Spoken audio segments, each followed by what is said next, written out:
BPL Zimbabwe সিরিজে বিশ্বকাপের প্রস্তুতি হয়ে গেছে মনে করেন নাজমুল হাসান পাপন। বিশ্বকাপের আগেই দেশের ক্রিকেটে জিম্বাবুয়ে সিরিজ নিয়ে হয়ে গেছে নানা আলোচনা সমালোচনা। বেশিরভাগ টিমই যেখানে বড় বড় দলগুলোর সাথে প্রস্তুতি সারছে, সেখানে বাংলাদেশ বিশ্বকাপে চান্স না পাওয়া এমন দলের সাথে প্রস্তুতি ম্যাচ খেলছে। তবে তাদের প্রশ্নেই কড়া জবাব দিয়ে দিলেন বিসিবি সভাপতি নাজমুল হাসান পাপন। পাপন এক সাক্ষাৎকারে বলেন, তিনি জিম্বাবুয়ে সিরিজে বিশ্বকাপের প্রস্তুতি নেওয়া হচ্ছে না। বিশ্বকাপের আগেই বাংলাদেশ প্রিমিয়ার লিগে বিশ্বকাপের অনেকটাই প্রস্তুতি সেরে ফেলেছে তারা। তবে নাজমুলের সাথে একমত নয় অনেক ক্রিকেট বিশ্লেষকরাই, যেখানে বিশ্বকাপের আগে অন্য অন্য দলগুলো ঘাম ঝরাচ্ছে বড় বড় দলের সাথে, আর সেখানে বিশ্বকাপের সুযোগ না পাওয়া এমন দলের সাথে ঘাম ঝরাচ্ছে শান্ত বাহিনী। নাজমুল হাসান পাপন মনে করেন, টি-20 বিশ্বকাপের আগে সবার পরিকল্পনা একই রকম। তিনি বলেন, পাকিস্তান দল খেলবে আয়ারল্যান্ডের সাথে 7টি টি-20 ম্যাচ। টি-20 ফরম্যাটে পাকিস্তানের থেকে অনেকটাই পিছিয়ে আয়ারল্যান্ড, সে তুলনায় বাংলাদেশ জিম্বাবুয়ের সিরিজ ঠিক আছে। তাছাড়া অনেকেই মনে করেন আইপিএল দিয়েও নাকি প্রস্তুতি সারছে ভারতীয়রা। অন্য দেশের বিশ্বকাপ দলে থাকা খেলোয়াড়রাও খেলছেন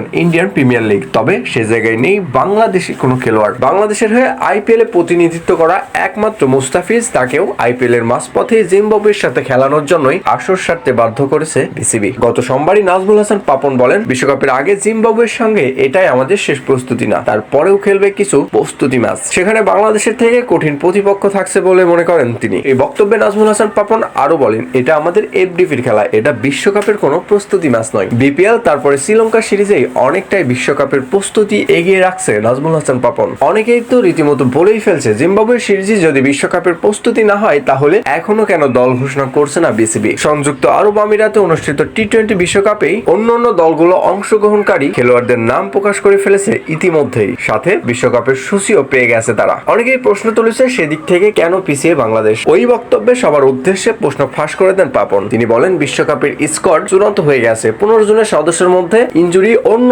সমস্যা নিয়ে 2-1 জন কাটছাঁটও হতে পারে। সবকিছু ঠিকঠাক থাকলে এই মাসের মধ্যেই দিয়ে দিবে বিশ্বকাপের স্কোয়াড।